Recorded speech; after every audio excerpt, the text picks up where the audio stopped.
Ganito nga po siya para ma-convert natin yan to 40 pesos. Tap natin tong use. So ngayong araw guys, pag-uusapan naman natin tong isang e-wallet na pwede nga po nating mapagkakitaan ng unlimited free 40 pesos. So how to start? Bali, i-click nyo lang yung ating registration link na andyan sa ating description box at sa ating comment section. Pag-click nyo guys, dito nga po kayo mapunta. Tap nyo lang tong claim now. And then mag-input lang ng active mobile number. Tapos click mo tong send para mayroon nga po tayong ma-receive na OTP sa ating number. Next naman, tap nyo tong go to app. And then ito na nga po yung e-wallet na tinutukoy natin guys, si Ownbank. Available nga po siya sa iOS at saka Android. I-download lang natin yung kanilang app, tapos login or register. And then i-customize nga po natin yung ating card number. Gumawa tayo dyan ng last 4 digit like 1, 2, 3, 4 and then confirm. Ayan guys, ito na yung ating customized na card. Nag-success yan. Got it. Para makapag-login sa kanilang app. So next nating gawin guys, kung hindi ka pa nakapag-verify, tap mo lang yung profile icon and then upgrade. Ayan siya. So tap lang natin yan. And then ito yung kanilang mga ID na pwede nga po nating pagpilian. Merong national ID, driver's license, UMID, passport, postal, SSS, voter's ID at saka tap mo lang tong more IDs. Marami pa dyan. So yan yung ating mga pwede nga po gamitin sa pag-verify. Ayan, ito nga po yung aking upgrading account. Nag-success lang siya after 30 minutes ata. Basta yung kanilang limit is up to 24 hours. Mabilis lang din sila mag-verify.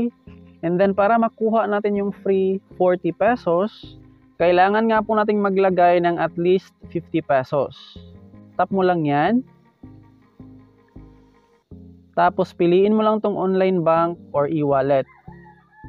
Dito guys, maraming pagpipilian. Syempre merong GCash and many more. Ayan.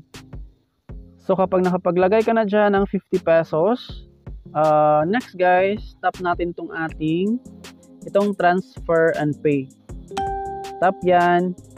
Tapos click mo itong deposit.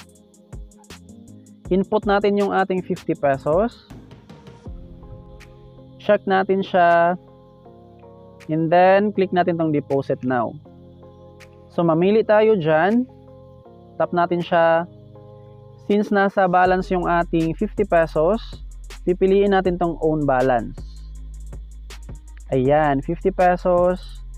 Tapos yung ating PIN. Kung wala ka pang PIN, mag-create ka lang ng at least 6-digit PIN. So ganun lang siya para malipat yung ating 50 pesos.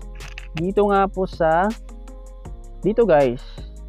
100 yung aking nilagay dyan. Tapos within 24 hours, nakuha ko na nga po yung 300,000 na voucher. Yung 300,000 na points na yan, bali equivalent siya to 40 pesos. Dapat guys, anytime mag-check kayo dito sa kanilang app after nyo makapag-deposit. Dahil within 24 hours, kapag hindi nga po natin ma-claim or ma-convert natin yung ating 300,000 points, bali mag-expire siya. So paano ba ma-check? Dito sa last na icon, tap natin yan. And then scroll lang. Tapos ito nga pong voucher. I-click lang natin siya. Ito yung aking na-used. Kanina pa yan. 300,000 points. Ganito nga po siya para ma-convert natin yan to 40 pesos.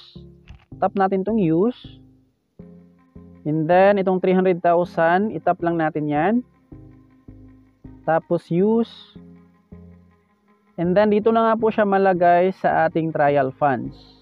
So kapag nandyan na siya, bali mag-wait na lang ng up to 24 hours bago yan ma-convert to 40 pesos. So kapag nandito na siya sa ating balance, nasa sa inyo na yan guys kung i-withdraw nyo siya via GCash. Sa mga gusto namang kumita ng unlimited 40 pesos, meron silang referral program dito guys. Dito sa referral, Ayan, ang gawin nga po ng ating mga invite ay pareho rin sa ginawa natin guys. Dapat maglagay ng at least 50 pesos. Same process lang sa ating ginawa kanina. So, ganun po siya mag-work. Ito yung mga tasking guys sa ating mga invite. Sa task 1, kapag naglagay ng 50 pesos, ito yung ating reward. Pangalawang task, kapag nakapag-spend ng at least 200 pesos, additional 300,000 points. Pangatlong task, times 2 na siya. Ayan, 600,000 points yung ating ma-earn kapag nag-register yung ating invite as merchant. So sa mga gustong kumita ng unlimited 40 pesos, tap lang natin yung invite friends. And then dito natin makikita yung ating referral code at saka referral link. Ayan, copy mo lang siya. Tapos yan yung ating ibigay sa ating mga invites.